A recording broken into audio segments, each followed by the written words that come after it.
എല്ലാവർക്കും നമസ്കാരം. ഞാൻ സരിതാ മഹേശ്വരൻ. ഇന്ന് ശ്രീമദ് വാൽമീകി രാമായണത്തിൻ്റെ ബാലകാണ്ഡത്തിലെ 14-ാമത്തെ സർഗത്തിൽ 27 മുതൽ 32 വരെയുള്ള ശ്ലോകങ്ങളാണ് നമ്മൾ പഠിക്കാൻ പോണത്. യാഗത്തിനെ പറ്റിയിട്ടുള്ള വിസ്തരിച്ചുള്ള വർണ്ണനങ്ങളാണ് ഇനി വരാൻ പോണ ശ്ലോകങ്ങളിലൊക്കെ ഉള്ളത്. ഇന്നത്തെ കാലത്ത് ഇങ്ങനെ ഒരു യാഗം ചെയ്യാൻ പാടുമോ എന്നുള്ളത് വരെ സംശയം തോന്നത്തക്ക വിധത്തിൽ വളരെ വിസ്തരിച്ചിട്ടുള്ള യാഗപശുവിനെ വധിക്കുകയും അതുമായിട്ട് ബന്ധപ്പെട്ട കാര്യങ്ങളൊക്കെ അടുത്ത ദിവസങ്ങളിലുള്ള ശ്ലോകങ്ങളിൽ നമുക്ക് കാണാൻ പറ്റും. നമുക്ക് ഇന്നത്തെ ശ്ലോകങ്ങളിലേക്ക് കടക്കാം. ആദ്യം 27-ാമത്തെ ശ്ലോകം.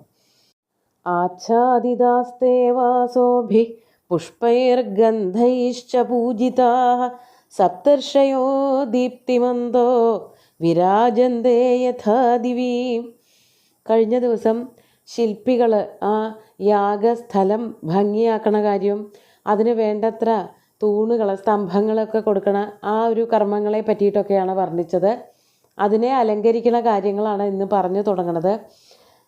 ഈ പറഞ്ഞ തൂണുകൾ, യൂപങ്ങൾ ഒക്കെ ഉണ്ടല്ലോ, അതിനെയൊക്കെ എന്താ ചെയ്തതെന്ന് പറയാണ്. ആച്ഛാദിതാസ്തേ വാസോഭി പുഷ്പൈഹി ഗന്ധൈഹി ച പൂജിതാഃ. പുഷ്പൈഹി ഗന്ധൈഹി ച പൂജിതാഃ തേ. പുഷ്പങ്ങളെ കൊണ്ടും ഗന്ധങ്ങളെ കൊണ്ടും, അതായത് പൂക്കളൊക്കെ അർച്ചിക്കുക, ധൂപദീപാദികളൊക്കെ കാണിച്ച് അതിനെ ഒന്നുകൂടിയും ശുദ്ധീകരിക്കുക. അങ്ങനെയുള്ള തേ യൂപാഹ, ആ യൂപങ്ങളെ എന്ത് ചെയ്തു? യൂപങ്ങൾ വാസോഭി ആച്ഛാദിതാഃ, പല നിറത്തിലുള്ള വസ്ത്രങ്ങളെ കൊണ്ട് അവയൊക്കെ മൂടിക്കെട്ടി. അതായത് ആ യൂപങ്ങൾക്കൊക്കെ ഓരോ വസ്ത്രങ്ങളെ കൊണ്ടുള്ള ഒരു മറ അല്ലെങ്കിൽ ഒരു മൂടിക്കെട്ടൽ, വസ്ത്രങ്ങൾ ഉടുപ്പിക്കുകയാണ് ചെയ്തത്. അത് കണ്ടാൽ എന്താ തോന്നുക? സപ്തർഷയോ ദീപ്തിമന്ത വിരാജന്തേ യഥാദിവി. യഥാദിവി എപ്രകാരമാണോ ആകാശത്ത് ദീപ്തിമന്ത സപ്തർഷയ വിരാജന്തേ തഥാ, നല്ല ശോഭയുള്ളതായ സപ്തർഷി നക്ഷത്രങ്ങൾ ശോഭിക്കുന്നത് അതെങ്ങനെയാണോ അതേപോലെയാണ് ഈ യൂപങ്ങളൊക്കെ ശോഭിച്ചത്. 10-20 എണ്ണം ഉണ്ടല്ലോ, നമ്മൾ കഴിഞ്ഞ ദിവസം അതിൻ്റെ എണ്ണമൊക്കെ നോക്കി. അതിനെയൊക്കെ വസ്ത്രങ്ങൾ ഉടുപ്പിച്ചിട്ട്, വസ്ത്രങ്ങൾ കൊണ്ട് പൊതിഞ്ഞിട്ട് നല്ല തിളക്കമാർന്നതായിട്ടുള്ള യൂപങ്ങളായി കാണപ്പെട്ടു എന്നർത്ഥം. നമുക്ക് അടുത്ത ശ്ലോകത്തിലേക്ക് കടക്കാം. 28-ാമത്തെ ശ്ലോകം. ഇഷ്ടകാശ്ച യഥാ ന്യായം കാരിതാശ്ച പ്രമാണത ചിതോഗ്നിർബ്രാഹ്മണൈസ്തത്ര കുശലൈ ശില്പകർമ്മണി. ഇഷ്ടകകൾ, ഇഷ്ടക എന്നുള്ളത് ഇന്ന് നമ്മൾ പറയുന്ന ഇഷ്ടിക തന്നെയാണ്. ഇഷ്ടികകൾ കൊണ്ടുവച്ചു. ഇഷ്ടകാശ്ച യഥാന്യായം കാരിതാശ്ച പ്രമാണത. അവിടെ വലിപ്പത്തിനനുസരിച്ച്, അതായത് ഈ വേദിയൊക്കെ ഒരുക്കണമല്ലോ, അതായത് ഹോമകുണ്ഡം ഒക്കെ ഉണ്ടാക്കണം, അതിന് വേണ്ടിയിട്ടുള്ളതായ ഇഷ്ടികകൾ കുറേ കൊണ്ടുവച്ചു എന്നാണ് പറയണത്. അതാണ് ഇഷ്ടകാശ്ച യഥാന്യായം കാരിതാശ്ച പ്രമാണത. വലിപ്പത്തിനനുസരിച്ച് ഓരോ, അതായത് ഒരു യാഗം മാത്രമൊന്നുമല്ലല്ലോ, ഒരു ഹവനം മാത്രമൊന്നുമല്ല, കുറേ എണ്ണം നടത്താനുണ്ട്. അതിനാവശ്യമുള്ളത്ര ഇഷ്ടികകൾ വലിപ്പത്തിനും അതുപോലെ ആ ഒരു ശാസ്ത്രവിധിക്കും അനുസരിച്ചിട്ടുള്ളതായ ഇഷ്ടികകൾ, പ്രമാണം കൊണ്ട്, വലിപ്പത്തിൻ്റെ സ്വഭാവം കൊണ്ട്, രൂപം കൊണ്ടൊക്കെ വ്യത്യാസമുള്ള ധാരാളം ഇഷ്ടികകൾ അവിടെ കൊണ്ടുവച്ചിരുന്നു. അതൊക്കെ ശില്പികൾ തന്നെയാണ് കൊണ്ടുവയ്ക്കുന്നത്. എന്നിട്ട് എന്താ ഉണ്ടാക്കിയത്? ചിതോഗ്നിർബ്രാഹ്മണൈസ്തത്ര കുശലൈഹി ശില്പകർമ്മണി. ബ്രാഹ്മണർ അതുപോലെ തന്നെ ശില്പി കർമ്മങ്ങൾ, ശില്പികൾ ചെയ്യുന്നതായിട്ടുള്ള ഈ എന്താണ് പറയുക, യാഗകുണ്ഡങ്ങൾ, ഹോമകുണ്ഡങ്ങൾ അതൊക്കെ ഉണ്ടാക്കാൻ കഴിവുള്ള ബ്രാഹ്മണർ ഈ ഇഷ്ടികകൾ വച്ചിട്ട് ഓരോരോ ആകൃതിയിലുള്ള ഹോമകുണ്ഡങ്ങൾ ഒരുക്കി. ചിതോഗ്നിർബ്രാഹ്മണൈസ്തത്ര തത്ര ശില്പകർമ്മണി കുശലൈഹി ബ്രാഹ്മണൈഹി. ശില്പകർമ്മങ്ങളിൽ വളരെ കുശലന്മാരായിരുന്ന, കഴിവുള്ളവരായിട്ടുള്ള ബ്രാഹ്മണരാൽ അഗ്നി ചിത, അതായത് അഗ്നി ജ്വലിപ്പിച്ചു. ഓരോരോ കുണ്ഡങ്ങൾ ഉണ്ടാക്കിയിട്ട് അതിലൊക്കെ അഗ്നി ജ്വലിപ്പിക്കാൻ പുറപ്പെട്ടു. അത് ദശരഥന് ചെയ്യേണ്ടതായിട്ടുള്ള കാര്യങ്ങളാണ്. ബ്രാഹ്മണരാണ് സകല സഹായങ്ങളും ചെയ്തു കൊടുക്കുന്നത് എന്നർത്ഥം. എന്നിട്ട് 29-ാമത്തെ ശ്ലോകം നോക്കാം. സചിത്യോ രാജസിംഹസ്യ സഞ്ചിത കുശലൈർദ്വിജൈഃ ഗരുഡോ രുക്മപക്ഷോ വൈ ത്രിഗുണോഷ്ടദശാത്മക. അവിടെ ഒരു ഗരുഡൻ്റെ രൂപത്തിൽ ശേനയാഗം അതുപോലെ ഗരുഡൻ്റെ രൂപത്തിലുള്ള യാഗം, അങ്ങനെ പലതരത്തിലുള്ള യാഗങ്ങളുണ്ട്. അതായത് ഈ ചിതി അഥവാ ഹോമകുണ്ഡം ഒരുക്കണത് ഈ ഒരു പക്ഷിയുടെ രൂപത്തിലായിരിക്കും. ചിറക് വിടർത്തി നിൽക്കുന്ന കഴുകനെ പോലെ അല്ലെങ്കിൽ പരുന്തിനെ പോലെയുള്ളതായ ചിതി ഈ പറഞ്ഞ ഇഷ്ടികകൾ കൊണ്ട് രൂപമുണ്ടാക്കി വയ്ക്കാറുണ്ട്. അപ്പോൾ ഇവിടെ ഗരുഡനെ പോലെയുള്ള ഗരുഡ ചിതിയാണ് ഉണ്ടാക്കിയിരിക്കുന്നത്. രാജസിംഹസ്യ, ആ ഉത്തമനായിട്ടുള്ള രാജാവിന് അഥവാ ദശരഥന് വേണ്ടിയിട്ട് കുശലൈഹി ദ്വിജൈഹി ചിത്യ സഞ്ചിത, ഏറ്റവും ഭംഗിയുള്ളതായിട്ടുള്ള ഒരു ചിതി നിർമ്മിക്കപ്പെടുകയും ചെയ്തു. അതൊക്കെ രാജാവിന് വേണ്ടിയിട്ട് ബ്രാഹ്മണർ ചെയ്തു കൊടുക്കുന്നതാണ്. എന്നിട്ടോ അവിടെ അതിൻ്റെ രൂപമാണ് പറയണത്. ഗരുഡോ രുക്മപക്ഷോ വൈ, സ്വർണം കൊണ്ടുള്ള ചിറകുകളുള്ള ഒരു ഗരുഡനെ പോലെയായിരുന്നു ആ ചിതിയുടെ രൂപം. ത്രിഗുണോ അഷ്ടദശാത്മക, അതായത് സാധാരണ കാണുന്നതായ വലിപ്പത്തിൽ നിന്നും 3 മടങ്ങ് വലിപ്പത്തിലുള്ളതായ അത്രയും വലിയ ഒരു ഹോമകുണ്ഡമാണ് മിടുക്കന്മാരായിട്ടുള്ള ബ്രാഹ്മണർ ദശരഥന് വേണ്ടിയിട്ട് ഒരുക്കിയത്. അപ്പോൾ ഗരുഡൻ്റെ ആകൃതിയിൽ ഹോമകുണ്ഡം അഥവാ ചിതി ഒരുക്കിയിട്ടുണ്ടെങ്കിൽ അതിൽ അഗ്നി ജ്വലിക്കുമ്പോൾ ഒരു ഗരുഡൻ്റെ രൂപത്തിലാണ്, ഒരു പക്ഷി പറക്കണ പോലെയാണ് മുകളിലേക്ക് വരിക. അതുപോലെയാണ് അവർ ചിതി ഒരുക്കിയത് എന്നർത്ഥം.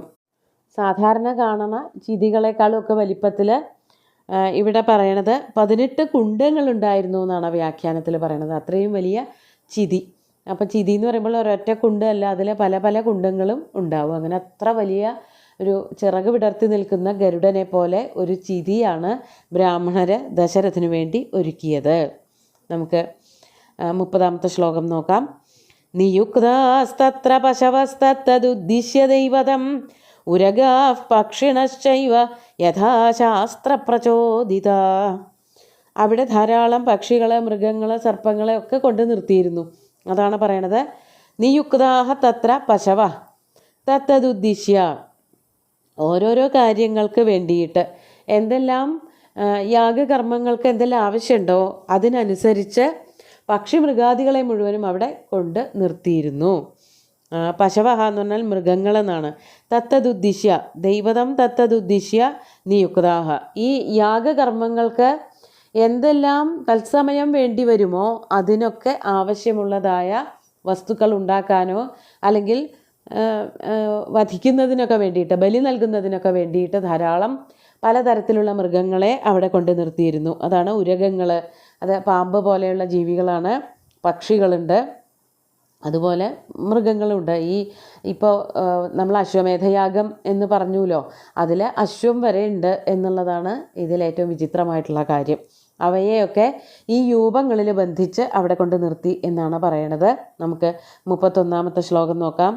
ശാമിത്രേ തു ഹയസ്തത്ര തഥാ ജലചരാശ്ചയേ ഋഷിഭിഃ സർവമേവൈദം നിയുക്തം ശാസ്ത്രതസ്തദാ. അവിടെ ബലി നൽകുന്നതിന് വേണ്ടിയിട്ട്, അതാണ്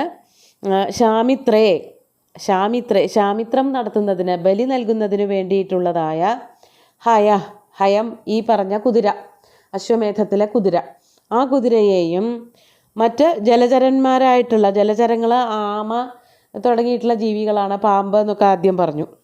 എന്തിനാണ് ഇവയെയൊക്കെ മേധ്യം ചെയ്യണത്, വധിക്കണത് എന്നുള്ളത് അറിയില്ല. അന്നത്തെ ചില ചിട്ടവട്ടങ്ങളായിരുന്നിരിക്കാം. ഇപ്പോൾ ഇങ്ങനെ മൃഗങ്ങളെ ഹിംസിച്ചു കൊണ്ടുള്ള യാതൊരു യാഗവും നടക്കണില്ല. വപാഹോമം എന്ന് പറയുന്ന ഒരു ഹോമം നടത്തിയിരുന്നു.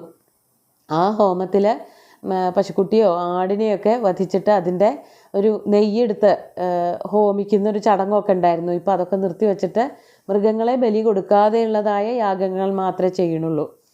പണ്ടത് മൃഗങ്ങളായിരുന്നില്ല, യജമാനൻ്റെ പുത്രനായിരുന്നു. പിന്നെ കർമ്മങ്ങളൊക്കെ ചെയ്യുമ്പോൾ അതിൻ്റെ പരിശുദ്ധി കൊണ്ട് അവയൊക്കെ ജീവിച്ച്, മനുഷ്യനായാലും അവരൊക്കെ ജീവിച്ചു വരുമായിരുന്നു. പിന്നെ ഒന്നിനും ശുദ്ധിയില്ലാതെയായി എന്നും അതുകൊണ്ട് ആരും ജീവിച്ചു വരാതെയായി എന്നും പറയപ്പെടുന്നു. ഏതായാലും അത്തരം കർമ്മങ്ങളൊന്നും വളരെ ആശാസ്യമല്ല. ഒരു ജീവിയെ വധിച്ചുകൊണ്ട് മറ്റുള്ളവർക്ക് വളരെ നന്മയുണ്ടാവണമെന്ന് വിചാരിക്കുന്നതിൽ വലിയൊരു ശ്രേഷ്ഠത ഉണ്ട് എന്ന് ആരും കരുതുന്നില്ല. ഇന്നത്തെ കാലത്ത് ഒട്ടും അതിൽ ഒരു പാടുമില്ലാത്ത കാര്യമാണ്. അതുകൊണ്ട് അങ്ങനെയൊക്കെയുള്ള പ്രവൃത്തികൾ ഇന്നൊന്നുമില്ല. ഇത് വളരെ പണ്ട് കാലത്ത് നടന്നതായതുകൊണ്ട് അത് വിസ്തരിച്ച് പറയുന്നുണ്ടെന്ന് മാത്രമേ ഉള്ളൂ. അതാണ് ശാമിത്രേതു ഹയസ്തത്ര തഥാ ജലചരാശ്ചയെ, കുറേ ജലചരങ്ങൾ, അതുപോലെ മേധ്യാശ്വം ഒക്കെ അവിടെ കൊണ്ട് നിർത്തിയിരുന്നു. അതിൻ്റെയൊക്കെ വേണ്ട പോലെയുള്ള നിർവഹണങ്ങളൊക്കെ ഋഷിമാരാണ് ചെയ്തിരുന്നത്. ഋഷിഭി സർവമേവ ഇതം നിയുക്തം ശാസ്ത്രതസ്തത്. ഋഷിമാരാണ് അതിൻ്റെ നിയന്ത്രണങ്ങൾ, അതിൻ്റെ നിയുക്തി, നിയോജനം എങ്ങനെയൊക്കെയാണ് ചെയ്യേണ്ടത് എന്നുള്ള നിയമവശങ്ങളൊക്കെ നടപ്പാക്കിയിരുന്നത് ബ്രാഹ്മണരാണ്. ശാസ്ത്രതഃ അതിന് പറഞ്ഞു വച്ചിരിക്കുന്ന ഗ്രന്ഥങ്ങൾ, യാഗവിധികളൊക്കെ പറഞ്ഞു വച്ചിരിക്കുന്ന ഗ്രന്ഥങ്ങളുണ്ടാവും.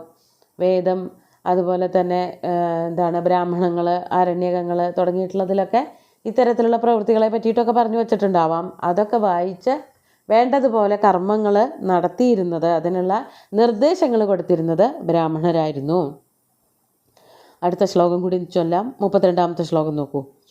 പശൂനാം 300 തത്ര യൂപേഷു നിയതം തദാ അശ്വരത്നോത്തമം തത്ര രാജ്ഞോ ദശരഥസ്യ ച. അവിടെ 300 പശൂനാം 300, അതായത് 300 പശുക്കളെയൊക്കെ അവിടെ കൊണ്ട് കെട്ടിയിരുന്നു എന്നാണ് പറയണത്. അത്രയൊക്കെ അവിടെ കൊണ്ട് കെട്ടാൻ പറ്റുമോ എന്നുള്ളതല്ല, അറിയില്ല. അത് ചിലപ്പോൾ കൂട്ടി പറയണതാവാം. എന്തായാലും ഈ പശുക്കളെയൊക്കെ വധിച്ചിട്ട് ബലി കൊടുത്തിട്ട് ആയിരിക്കണം. അതിന് വേണ്ടിയിട്ടാണല്ലോ പശുക്കളെ അവിടെ കുറേയൊക്കെ കൊണ്ട് കെട്ടണത്. പിന്നെ പാലിനും നെയ്യിനും ഒക്കെ വേണ്ടിയിട്ടായിരുന്നു എന്നുള്ളതൊന്നും ഇവിടെ കൃത്യമായിട്ട് പറഞ്ഞിട്ടില്ല. അങ്ങനെ ഇവിടെ പശു എന്നുള്ളത് കൊണ്ട് നമ്മളിന്ന് പറയുന്ന പശു എന്നാണോ മറ്റു മൃഗങ്ങളുണ്ടോ എന്നും കൃത്യമായിട്ട് അറിയില്ല. അപ്പോൾ 300 പശുക്കളുണ്ടായിരുന്നു. അവയെയൊക്കെ യൂപങ്ങളിൽ കൊണ്ട് കെട്ടിയിട്ടിരിക്കുകയും ആയിരുന്നു.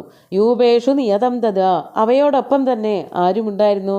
അശ്വരത്നോത്തമം തത്ര രാജ്ഞോ ദശരഥസ്യ ച. രാജ്ഞ ദശരഥസ്യ, രാജാവ് ദശരഥൻ്റേതായ ആ കുതിരയുണ്ടല്ലോ, ഏറ്റവും ശ്രേഷ്ഠനായിട്ടുള്ളൊരു കുതിരയാണല്ലോ ഈ പല പല രാജ്യങ്ങളിലേക്കായിട്ട് പറഞ്ഞയച്ചത്. ആ അശ്വരത്നവും അവിടെ ഒരു രൂപത്തിൽ തളയ്ക്കപ്പെട്ടിരുന്നു. ഈ മറ്റ് പശുക്കളുടെ കൂട്ടത്തിൽ അശ്വത്തിനെയും കൊണ്ട് കെട്ടിയിരുന്നു. ഈ രാജ്യങ്ങളിലേക്കൊക്കെ സഞ്ചരിച്ചിരുന്നതായ അശ്വത്തിനെയും അവിടെ കൊണ്ട് കെട്ടിയിരുന്നു എന്നർത്ഥം. നമുക്ക് ഇന്നത്തെ ശ്ലോകങ്ങൾ ഒന്നുകൂടി ചൊല്ലി നോക്കാം. ആച്ഛാദിതാസ്തേ വാസോഭി പുഷ്പൈർഗന്ധൈശ്ച പൂജിതാഃ സപ്തർഷയോ ദീപ്തിമന്തോ വിരാജന്തേ യഥാ ദിവി ഇഷ്ടകാശ്ച യഥാ ന്യായം കാരിതാശ്ച പ്രമാണത ചിദോഗ്നിർബ്രാഹ്മണൈസ്തത്ര കുശലൈഃ ശില്പകർമ്മണി സജിത്യോ രാജസിംഹസ്യ സഞ്ചിതഃ കുശലൈർദ്വിജൈഃ ഗരുഡോ രുക്മപക്ഷോ വൈ ത്രിഗുണോഷ്ടദശാത്മകഃ നിയുക്താസ്തത്ര പശവസ്തത്തദുദ്ദിശ്യ ദൈവതം ഉരഗാഃ പക്ഷിണശ്ചൈവ യഥാ ശാസ്ത്രപ്രചോദിതാഃ ശാമിത്രേ ദുഹയസ്തത്ര തഥാ ജലചരാശ്ചയേ ഋഷിഭിः സർവമേവൈദം നിയുക്തം ശാസ്ത്രതസ്തദാ പശൂനാം 300 തത്ര യൂപേഷു നിയതം തദാ അശ്വരത്നോത്തമം തത്ര രാജ്ഞോ ദശരഥസ്യ ച. സുന്ദരമായിട്ടുള്ള ശ്ലോകങ്ങളെല്ലാം തന്നെ ഭഗവാൻ ശ്രീരാമചന്ദ്രൻ്റെ കാൽക്കൽ അർപ്പിച്ചുകൊണ്ട് ഗുരുവായൂരപ്പനെ സാഷ്ടാംഗം നമസ്കരിച്ചുകൊണ്ട് എല്ലാവർക്കും ശുഭദിനം നേർന്നു നിർത്തട്ടെ. നന്ദി.